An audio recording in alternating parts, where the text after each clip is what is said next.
कौने फुलवा बासी रे मैया कामन बीन्द्रवासी हे कमान फुलवाना चढ़े मैया के चौरवा हो कमान फुलवाना चंपा फुलवा बासी रे मैया चामेला बीन्द्रवासी हे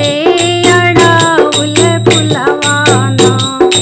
चढ़े मैया के चौरवा हो अड़ाउल फुलवाना कौने रनिया दिया जराम कवनाया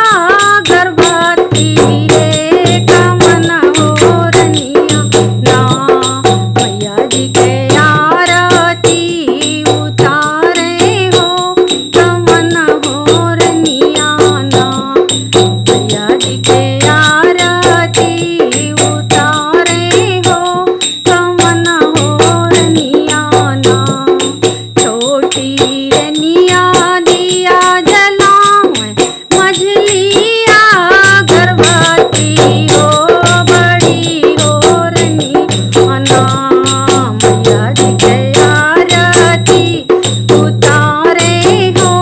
बड़ी हो रनिया ना कौने रनिया गद्दा लगाम कवना हो गलैचा हो कमन हो रनिया ना